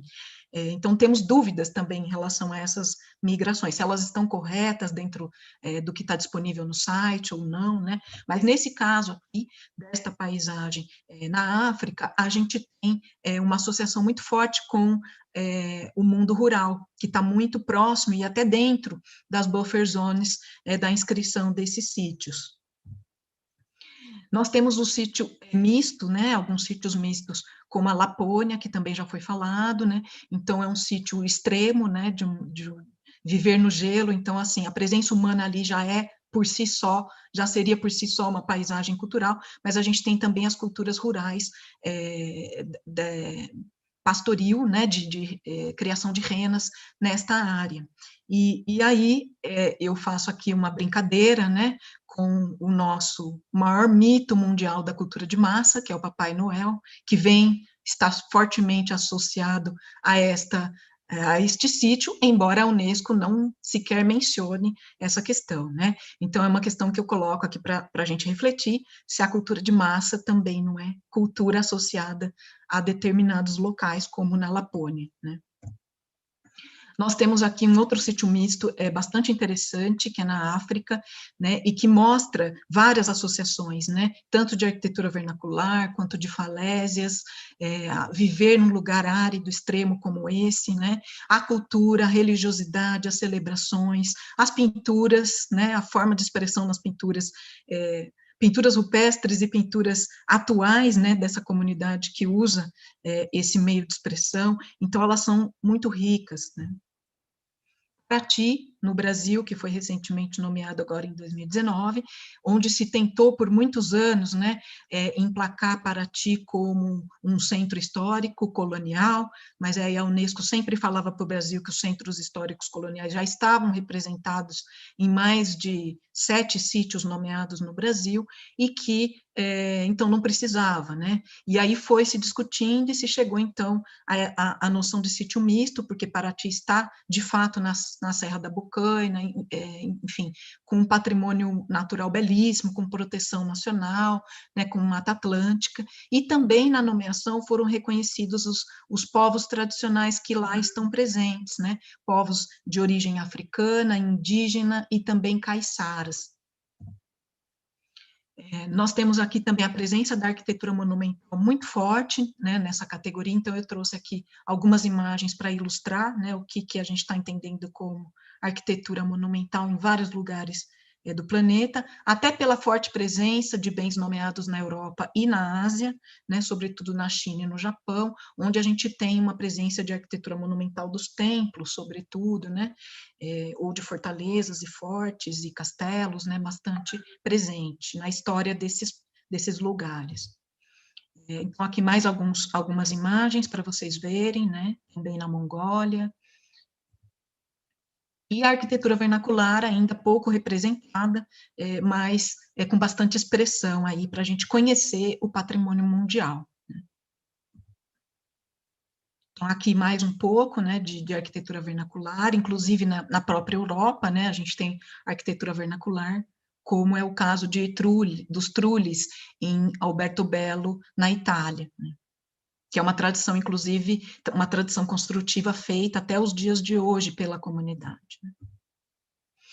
E, por fim, para a gente falar um pouco das paisagens ditas urbanas, onde a gente tem o patrimônio industrial bastante subrepresentado nessa categoria, né? Então, a gente tem a Rhaetian Railway, na fronteira da Itália com a Suíça, que vai articulando essa paisagem dos Alpes suíços, belíssima também. Blenheim, que era a única paisagem industrial nos primeiros 10 anos, que é no Reino Unido. Recentemente, a gente teve, né, a nomeação de um sítio bastante extenso, né, no Reino Unido, com as fábricas de tecidos, né, também na Suécia, onde nós tivemos a zona mineira, bastante grande também a zona de mineração, sendo reconhecida como paisagem cultural industrial.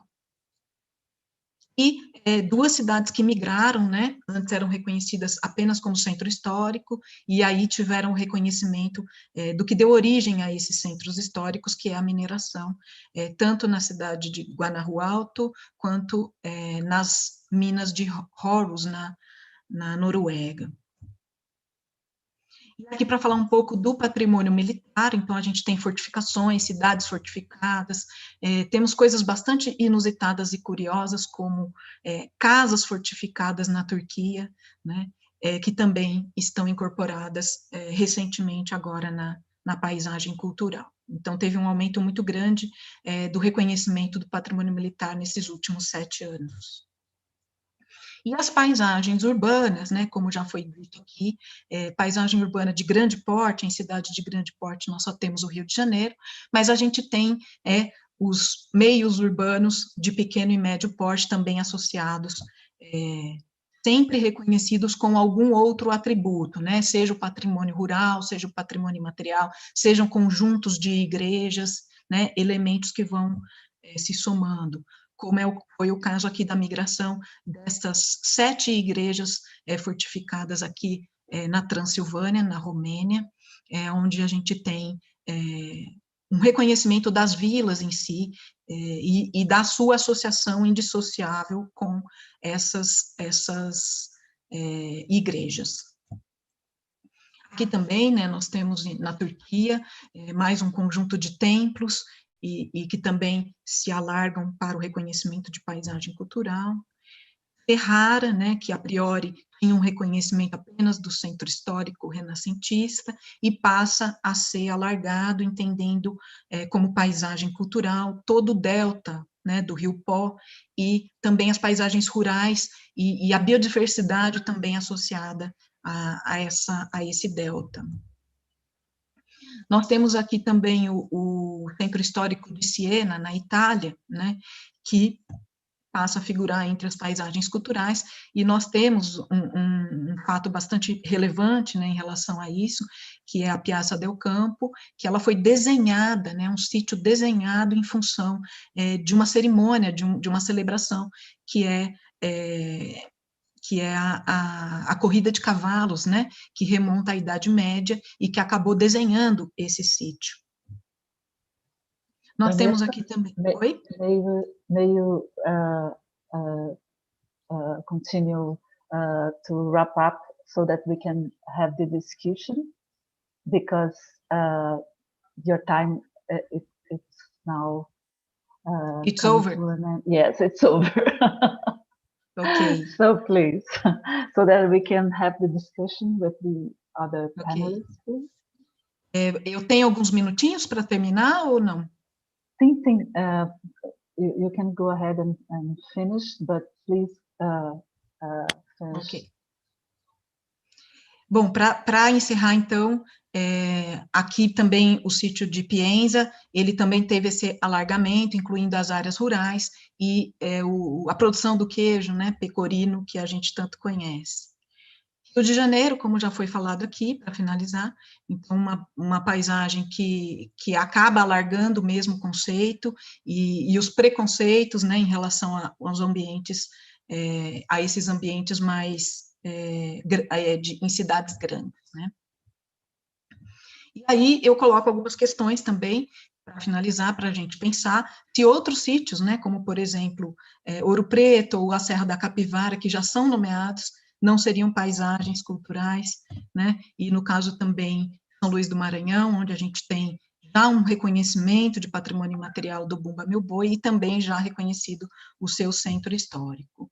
E aí, então, para finalizar com essas últimas questões, eu coloco aqui alguns aspectos positivos que eu vejo nas paisagens, então o pioneirismo da Unesco em relação a inaugurar, né, esse formato de paisagens como patrimônio, né, antecipa a noção de patrimônio imaterial em relação ao que começou em 2003, né, a gente tem uma ampliação conceitual de tipologia, certamente, né, a partir de 2010 a gente alarga, né, e outros sítios começam a migrar, abre espaço para as paisagens rurais, a gente tem uma superação da dicotomia natural, cultural, material e imaterial, maior aproximação das comunidades locais como agentes, né, as buffer zones, elas passam, ao meu ver, nas minhas análises, a ter um papel diferente das outras buffer zones, né, nos outros sítios,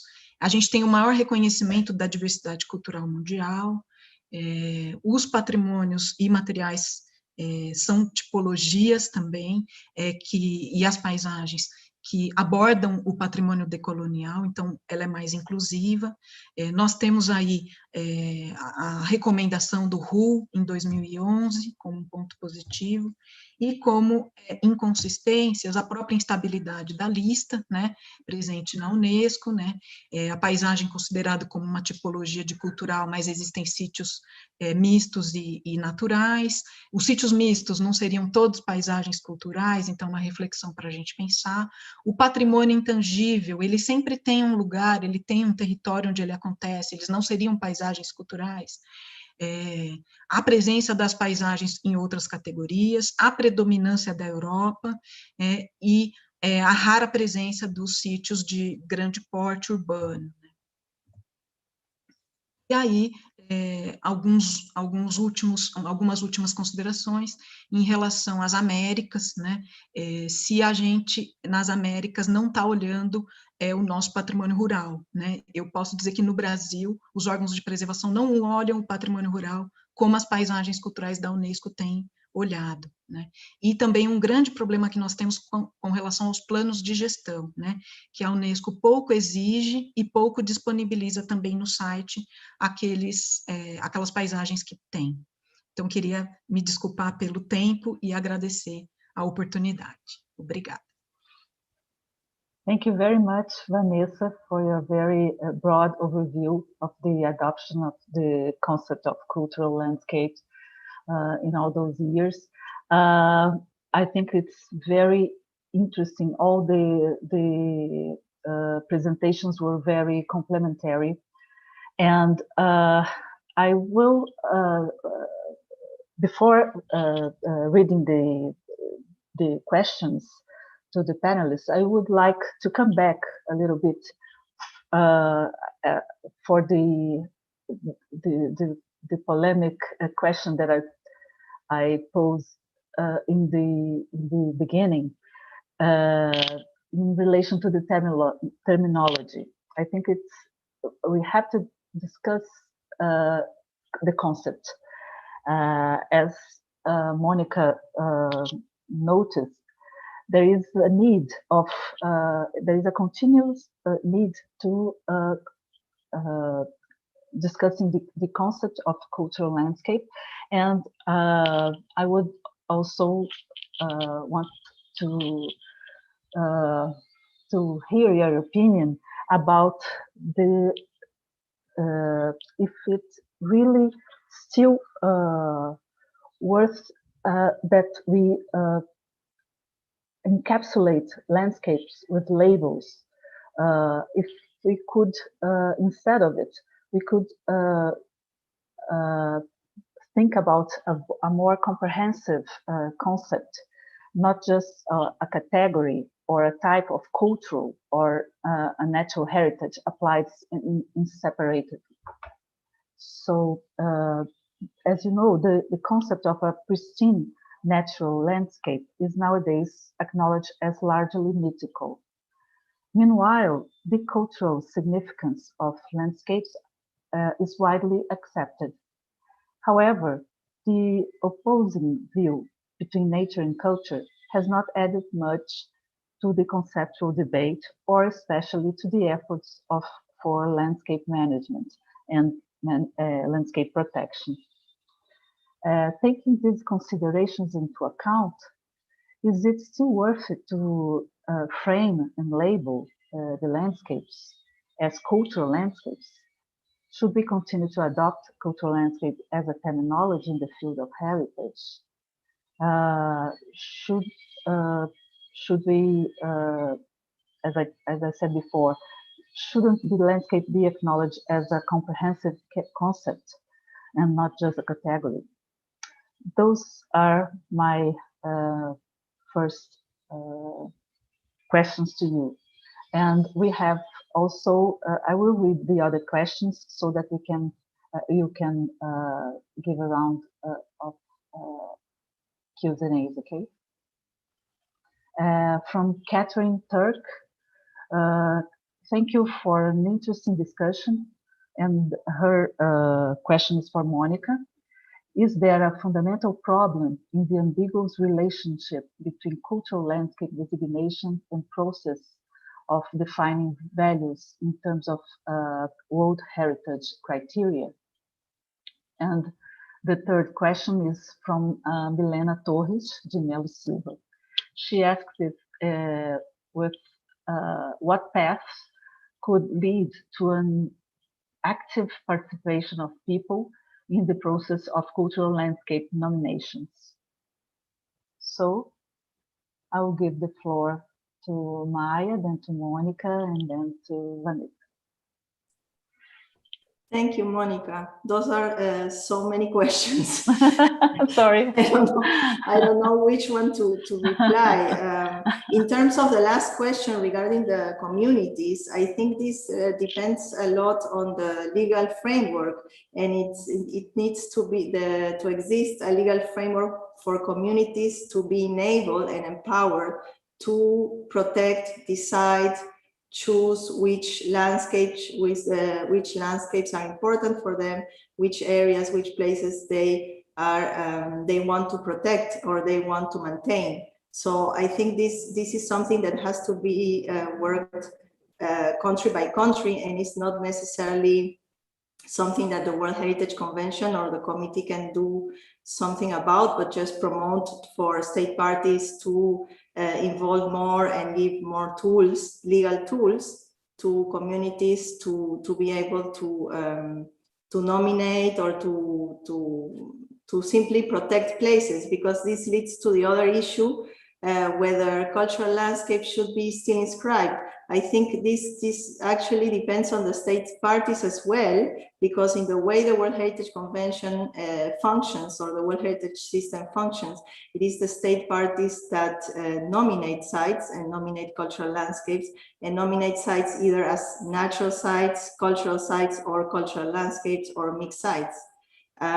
So I think this is something that that needs to be considered. And in terms of, you mentioned something else about nature, and I think that there are much work to be done at management level.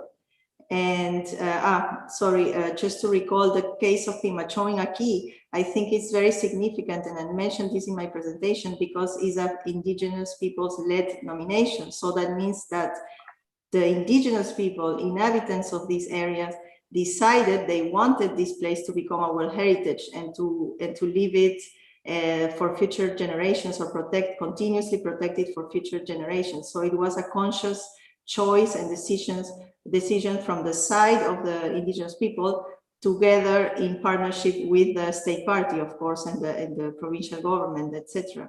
So I think this sort of nomination is the kind of nomination that should be more promote, let's say, in a way, something that comes from the bottom up, but also collaborating with the top down, let's say, because otherwise it's always going to be following the rules of the state party, the legal frameworks, as I was explaining before, the issue of the legal frameworks. And to follow the legal frameworks, some places cannot be protected or designated as cultural landscapes. So, and there are many issues as well with the surroundings.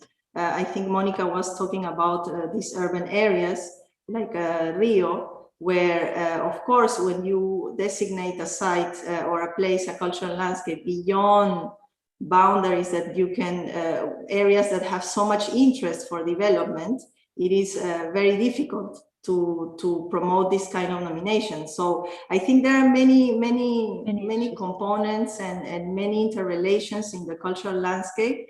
But what I do believe is that a cultural landscape approach to the management of sites would be important to be promoted, not necessarily as a category or as a designation, but as a way to manage places where you look at nature-culture interactions, where you look at what is important for people and what communities have to say about the places that they care for. And not every place has to be a World Heritage Site.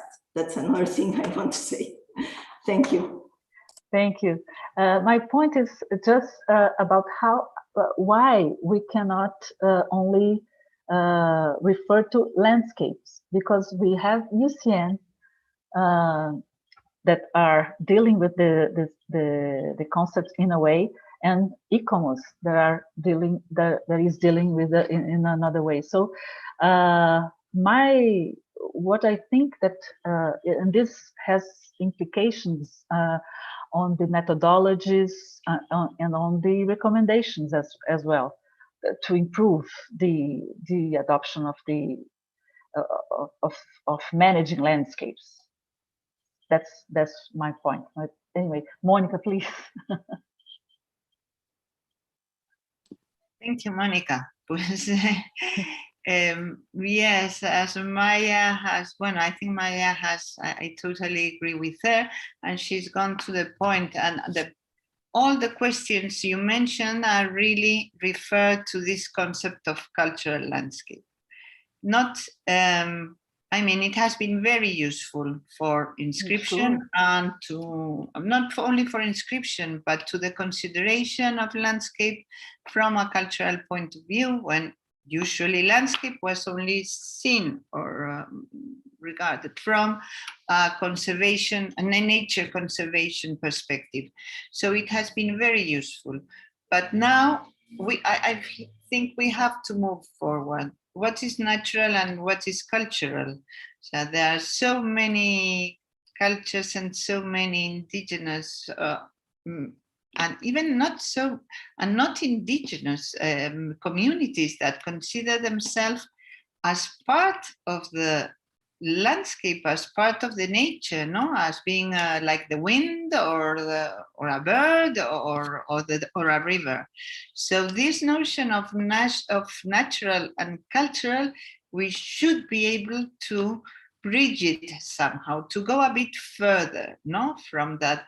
And I think in that sense we are still keeping refraining, and perhaps the frame of World Heritage is being a bit too tight to understand this concept. Because as you say, and I've said it frequently, well, of course, we began with cultural landscapes to give them these cultural values. Then we have now this biocultural landscape we are speaking of. Why don't we return simply to landscape? Well, because we shouldn't go on keep adding adjectives to the landscape. Landscape is everything. Landscapes. I fully agree with you.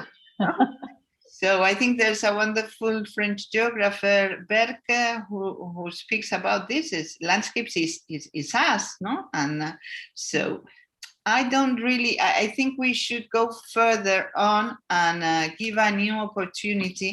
The problem is that to reframe this concept in World Heritage is very difficult, because the methodology of World Heritage has some criteria well established, and cultural landscapes or whatever we call them don't adapt easily sometimes to those criteria. Yeah. You know? I mean, the first immediate thing is the notion of the criteria 7 that relates to beauty, and it's a natural, it must be assessed by UCN, but beauty assessed but with natural, and what's natural, but beauty is not a cultural. I mean, so we have a bit of mess there, and we should, that's the more fragmented vision. But the method, once you enter in the process of inscription, nomination, inscription, leads you to a very constricted concept of landscape that is not only the concept, because defining values for conservation and for management, as Maya has pointed out, and for protection must mean this concept is absolutely basic to have afterwards protection and management. And you can't, if you don't have a new concept, you cannot allow, for example, customary management or traditional management, because it doesn't fit very well into all this UNESCO and World Heritage, in the World Heritage Convention. So I think we should go, I don't know if we should go further on or backwards, I don't know if it's, but we should rethink about this concept. Yeah, I totally agree with you, Monica. And I think that if we cannot change the criteria, at least we should think about change the way we use the criteria, you know, not so frame number more. But thank you very much. And in that sense, the e-commerce evaluations, I mean, I'm an e-commerce member, and I've collaborated sometimes in the World Heritage processes. So, but I think that sometimes e-commerce is still a bit keeping back, no? And it's true that it's trying to be very strict with the World Heritage processes and criteria and definitions. But I think perhaps we are beginning to be a bit, how do you say, obsoleto, Maya? Yeah. Obsolete. Yes. See, obsolete, no? So we should perhaps update ourselves a bit. Yes, this dialogue, I think it's an important way to do it. So we are exchanging ideas, and this is a real good opportunity. And I pass to Vanessa. Thank you. Nossa, Mônica, é uma pergunta muito difícil, né? Porque ela evoca muitas reflexões. Então, assim, a gente tem o próprio conceito de paisagem, ele é muito polissêmico, né? E ele foi construído em vários campos disciplinares. E cada campo tem, eu acho que existe uma questão comum, mas cada campo disciplinar tem a sua pegada, digamos assim, né? Tem a sua aproximação. E quando esses conceitos todos, com essa polissemia toda, vêm para o patrimônio, no formato paisagem cultural da Unesco, ele vem com toda essa polissemia. Não à toa, a gente tem várias categorias ali para tentar acomodar essas polissemias na compreensão do que é o conceito e na tradução do que é a seleção desses critérios e desses sítios, né? Então, olhando a análise do que a Unesco vem entendendo como paisagem, a gente percebe, por exemplo, que tem uma dificuldade das paisagens urbanas de grande porte, dessa compreensão, que eu acho que é algo que a gente precisa, enquanto objeto, provocar esse debate. Porém, tem uma expressão muito forte de outras tipologias que são exemplo para o mundo. E se a gente pensar no Brasil, especificamente, os nossos órgãos de preservação ainda estão muito aquém dos exemplos todos, né, que a gente tem de paisagens na Unesco, e principalmente de entender a paisagem rural. Quando a gente tem um bem reconhecido do mundo rural, ele é a edificação, né? Não é nem o conjunto arquitetônico, raramente a gente tem o conjunto, quanto menos a produção agrícola, né? E eu tenho uma suspeita que na América Latina isso seja muito próximo. Gostaria de ouvir os nossos colegas latino-americanos sobre isso, pela baixa quantidade de nomeação, por exemplo, de paisagens rurais. Então, esse adjetivo cultural, dentro do campo do patrimônio, eu acho que ele ainda é importante, né? Quando o Carl Sauer cunhou esse termo em 1925, ele estava numa briga, né? Numa disputa entre a ideia de um patrimônio, de uma paisagem focada em natureza, para uma paisagem cultural. Acho que de lá para cá nós evoluímos muito na compreensão do conceito, né? Em todos os campos disciplinares, inclusive, né? Inclusive no nosso, que é arquitetura e urbanismo, né? Mas eu acho que dentro do patrimônio a gente ainda andou muito pouco. Então, eu acho que dentro do campo do patrimônio, olhando a experiência e a prática da preservação no Brasil especificamente e na América Latina como suspeita, né?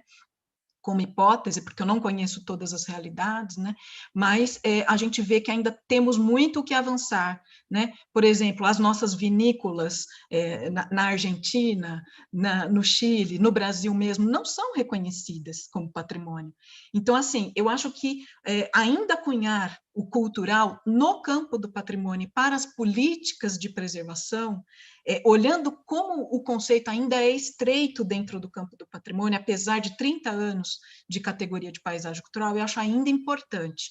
Agora, conceitualmente, a gente sabe que a paisagem, lato sensu, ela comporta a cultura e a natureza, e nós somos seres culturais e naturais, né? Isso é indissociável. Mas olhando para dentro do campo das políticas de patrimônio, eu acho importante ainda a gente cunhar o termo paisagem cultural, para que a gente avance mais aí no reconhecimento dessas tipologias dentro das políticas de preservação.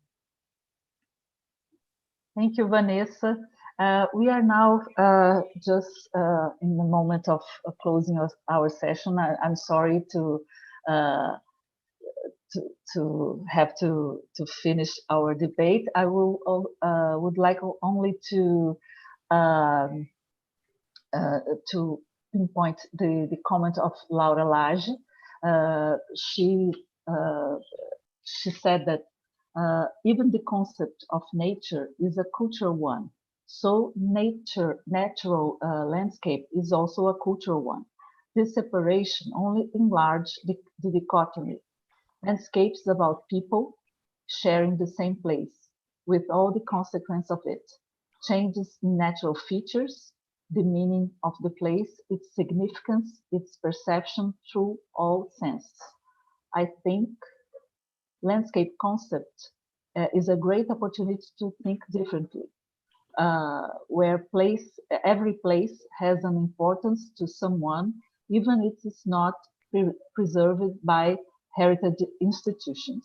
Dealing with all territory as landscape, we can preserve heritage, allow changes due to developments, and even improve some deteriorate places. Landscape is beyond heritage. I totally agree with Laura. To finish our session, I think that we have a lot of challenges, as all our speakers pointed out. So I think the main thing that we have to keep in mind is that we have to continuously seek for this interrelated continuum between nature and culture, and also embracing regional identities, and also as Monica, as Maya said, trying to also integrate the people-centered and right-based approaches in those processes. So I think that if we continue this dialogue, we will probably achieve a consensus, if not now, but I think that we are moving forward in this discussion. So I would like to thank you very, very much, all our panelists today, and I think the audience too. And I invite you all to continue with us tomorrow in our other sessions, okay? Thank you very much. Thank you. Thank you. Bye. Bye-bye. Bye. Thank you to all. Bye. Thank you very much.